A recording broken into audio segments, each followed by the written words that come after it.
Senhor Jesus falou em Mateus 24, versos 29 a 30. Olha o detalhe do verso 29. Logo em seguida, a tribulação daqueles dias. Então, logo depois da grande tribulação, que é o contexto, o sol se escurecerá, a lua não dará sua claridade, as estrelas cairão do firmamento, os poderes dos céus serão abalados. Então, aparecerá no céu o sinal do Filho do Homem. Todos os povos da terra se lamentarão e verão o Filho do Homem vindo sobre as nuvens do céu com poder e grande glória. Então, eu já gostaria de começar essa live falando o seguinte, meus irmãos. Está claríssimo que a igreja estará aqui na grande tribulação. Porque esse evento do sexto selo fala acerca da volta de Jesus. E Jesus falou, logo em seguida, a tribulação daqueles dias. Agora, nós devemos dizer sim, nós devemos amar a volta de Jesus. Mas nós precisamos compreender que nós precisamos entender o seguinte, a grande tribulação, nós precisamos nos preparar para a grande tribulação. A igreja precisa se preparar para sofrer. Nesse período de eleições, eu tenho visto muitos irmãos desesperados, preocupados, ansiosos, que, meu Deus, o que vai acontecer? Não importa o que acontecer, meus irmãos, nós precisamos nos preparar para sofrermos por amor a Cristo. Porque o que vai anteceder sermos mais que vencedores é passarmos por tribulação, angústia, fome, nudez, perigo, espada. E Jesus nos fala, tem de bom ânimo, eu venci o mundo. Então, se vocês perseverarem até o fim comigo, vocês serão salvos. Então, quando nós lemos, por exemplo, 2 Tessalonicenses 2, a gente parece que o apóstolo Paulo ele começou a falar sobre isso em 2 Tessalonicenses 2, mas ele começa desde o capítulo 1. E no capítulo 1 ele prepara o povo para a volta de Jesus. Aí eu até marquei aqui alguns textos. 2 Tessalonicenses 1, verso 3. Irmãos, cumpre-nos dar sempre graças a Deus no tocante a vós outros, como é justo, pois a vossa fé cresce sobremaneira, e o vosso mútuo amor de uns para com os outros vai aumentando, a tal ponto que nós mesmos nos gloriamos de vós nas igrejas de Deus, à vista da vossa constância e fé em todas as vossas perseguições e nas tribulações que suportais, sinal evidente do reto juízo de Deus, para que sejais considerados dignos do reino de Deus. O que vai anteceder o reino de Deus? Tribulações, perseguições.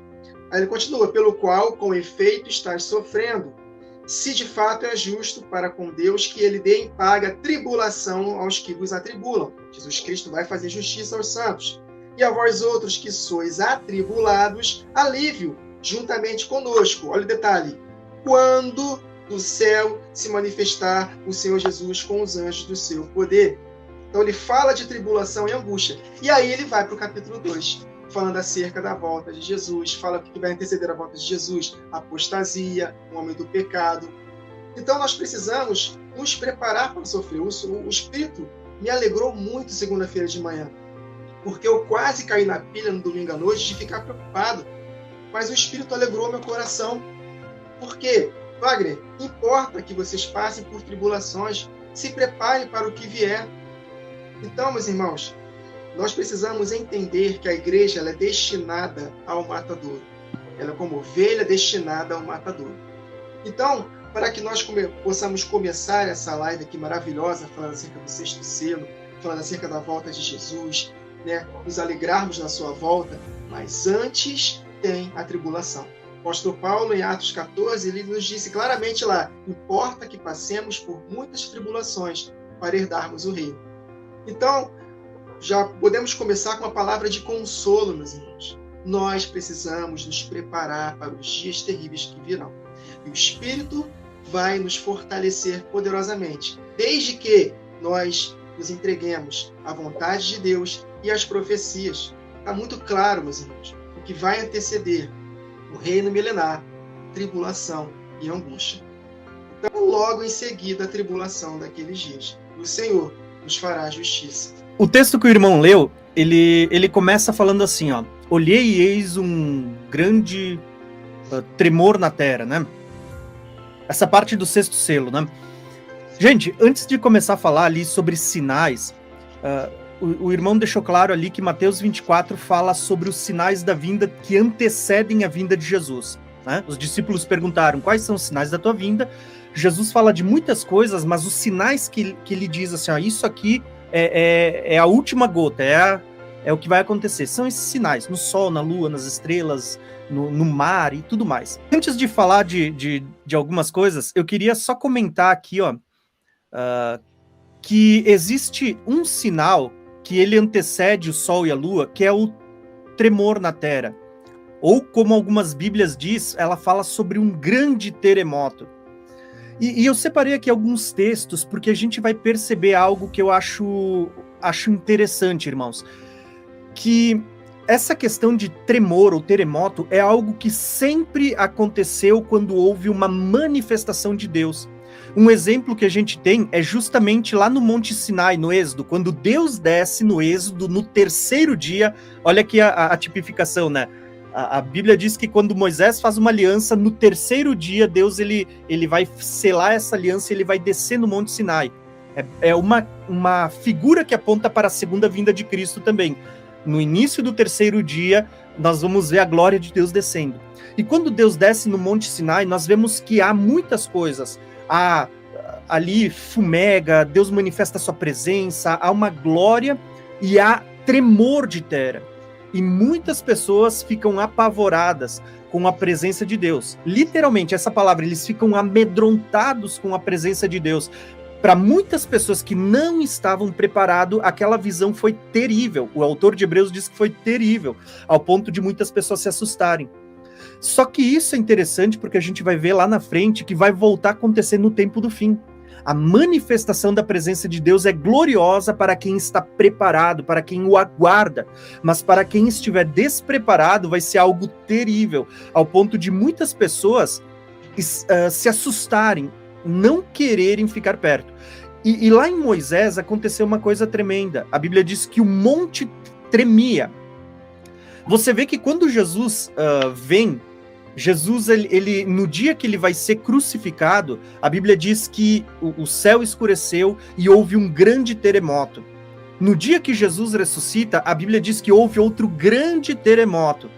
Quando Jesus vier na sua segunda vinda, irmãos, aqui a gente falou da primeira, quando Jesus vier na sua segunda vinda, a Bíblia declara que haverá um grande terremoto como nunca houve e nunca mais haverá. Então nós vemos que existe uma certa manifestação da presença de Deus que ela justamente vai tratar dessa questão. Um terremoto que precede a vinda do Senhor, ou que pelo menos acompanha a chegada da manifestação dele. Quando a gente fala da sexta trombeta, talvez uma das coisas que os irmãos, do sexto selo, eu diria aqui, ó, no sexto selo existe aquilo que a gente chama de um terremoto. Eu até escrevi aqui, ó, um terremoto acontecendo. Que esse terremoto ele aparece várias vezes no livro do Apocalipse. Só que esse terremoto ele vai aparecer em alguns lugares. Olha só que interessante. Ele vai aparecer aqui no capítulo em que as duas testemunhas elas estão ressuscitando. Quando as duas testemunhas ressuscitam, a Bíblia diz que há um grande terremoto. Logo em seguida, a gente lê no capítulo 11 que há o toque da sétima trombeta e aparece a Arca da Aliança. Quando diz que isso acontece, diz que houve vozes, trovões, relâmpagos e um grande terremoto, de novo, né? Se vocês continuarem lendo, esse terremoto aparece, se eu não me engano, entre 7 a 8 vezes no Apocalipse. Lá na sétima taça, de novo, vocês vão ver o relato de um grande terremoto. Por que eu quis mostrar isso? Porque a gente vai ver que esse terremoto é o mesmo que está acontecendo quando as duas testemunhas ressuscitam, porque as duas testemunhas são uma figura da igreja ressuscitando no fim. É o mesmo terremoto que acontece no toque da sétima trombeta, quando o céu se abre e se vê a Arca da Aliança, que é um símbolo do trono de Deus. E é o mesmo terremoto que acontece na sétima taça. Por quê? Porque eles estão todos alinhados. Então, o que eu quis mostrar para os irmãos com essas imagens? Que quando a gente olha para... a gente vai ver que existem vários sinais precedendo a vinda de Jesus, né? E a vinda do Senhor, ela é tão tremenda que ela é como foi lá no Monte Sinai, quando eu comecei a falar aqui. A vinda do Senhor, ela é em chamas, ela é em nuvens e colunas de fogo. Vai haver relâmpagos, vozes e trovões. para quem aguarda a vinda do Senhor, João, ele vai falar bem assim, ó, o apóstolo João, nas suas epístolas, ele diz assim, ó, que aquele que está aperfeiçoado no amor, ele diz não tem medo, porque no amor, o amor ele tira todo medo, não tem medo. E ele diz que nós devemos estar aperfeiçoado no amor para que quando ele se manifestar, a gente não se envergonhe, a gente não se afaste. Sabe, por que eu falo isso, irmãos? Porque a vinda do Senhor, ela é um evento glorioso para a igreja, para quem está preparado, para quem está desperto, mas para a maioria daqueles que são ímpios e daqueles que um dia sendo igreja, mas estão dormindo, são nécios, vai ser um dia terrível. Vai ser um dia, como a gente vai ler daqui a pouco, onde as pessoas vão ter tanto medo que elas vão se esconder nas cavernas, que elas vão gritar, escondendo-nos da face daquele que está sentado no trono. Entenderam que existem esses dois aspectos? Então, eu quis começar falando de um evento. Não falei do sol, da lua, das estrelas e nada disso. Só do terremoto, porque eu acredito que o terremoto no Apocalipse, ele é uma chave, tá? Se a gente for falar ainda do terremoto, ainda tem uma centena de textos que a gente nem começou a ler, nos Salmos, nos Profetas, apontando para esse terremoto que vai acontecer também, tá? A principal conexão o irmão fez, que é com as duas testemunhas do Apocalipse 11. A conexão daquele grande terremoto com esse terremoto que está sendo citado aqui é a chave. Para mim, essa é a chave. Meu irmão Ricardo, o que o irmão consegue trazer sobre esses textos para nós também? Esses dois primeiros versos, eles fazem conexões aí com muitos textos das Escrituras. E uma coisa que me chama muita atenção para nós aí que estudamos as solenidades bíblicas, sol, luas, estrelas, isso aponta para Gênesis capítulo 1, verso 14, onde o sol, a lua e as estrelas, elas serviriam como sinais, como datas, né? E algo muito especial para nós, porque também aponta para as solenidades bíblicas. E se nós tivermos esse entendimento das solenidades bíblicas, nós vamos conseguir avançar ainda mais na revelação de Jesus Cristo através do livro de Apocalipse. Nós estudamos aí as solenidades bíblicas, estamos num dia muito oportuno, porque hoje no calendário bíblico é mês 7, dia 10. Estamos aí no calendário bíblico de Yom Kippur, que é o dia da expiação. O Tiago Tiza falou aí acerca da redenção para aqueles que esperam no Senhor, preparados para o grande dia da redenção, mas para aqueles que estão dispersos, aqueles que não estão atentos, aqueles que estão nas trevas, para eles, dia de juízo, ou como os profetas falam aí, dia do Senhor. E importante, o Wagner Nunes trouxe aí a passagem de Mateus 24, após a tribulação daqueles dias. Então o sexto selo, ele aponta pro final dessa última semana que está para chegar. E nós podemos fazer um paralelo aí com Lucas 21, que também trata acerca dessa passagem da mensagem escatológica de Jesus, e lá ele fala acerca da figueira, porque em Apocalipse 6 fala que as estrelas do céu caíram sobre a terra, como quando a figueira lança sobre si os seus figos verdes, abalada por um vento forte. A gente percebe que esse vento forte está associado com esse grande cataclisma que vai acontecer nos últimos dias, nesse limiar da abertura do sexto selo. E aqui em Lucas 21, o Senhor Jesus nos traz para nós aqui a lição da figueira, e ele fala das outras árvores aqui no livro de Lucas. Por que a importância de atentarmos para as outras árvores? Porque não somente a figueira, mas também a videira, a oliveira, são árvores que apontam para os frutos de verão.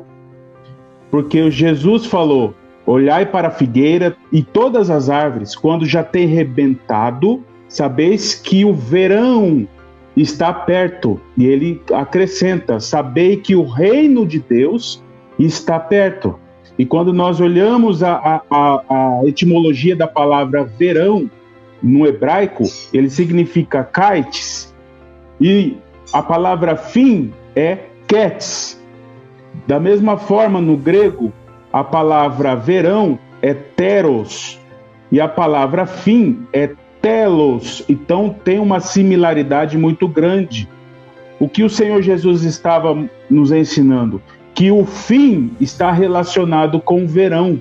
E os frutos de verão, que eles amadurecem no verão, aponta para uma grande provação nos últimos dias, onde haverá uma chuva serôdia para aqueles que estarão preparados para o amadurecimento dos filhos de Deus. Mas para aqueles que não estão prontos, esses figos permanecerão verdes e eles não serão úteis até o último dia.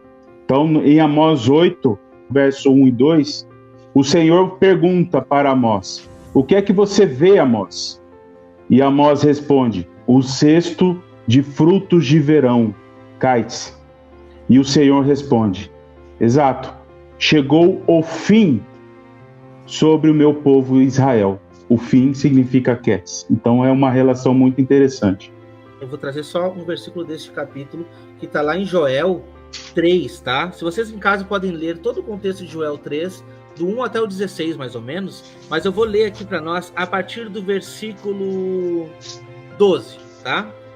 Movam-se as nações e subam ao vale de Josafá, porque ali me assentarei para julgar todas as nações ao redor. Lançai a foice, porque já está madura a seara. Vinde, descei, porque o lagar está cheio, os vasos dos lagares transbordam. Porquanto a sua malícia é grande, multidões e multidões no vale da decisão, porque o dia do Senhor está perto no vale da decisão.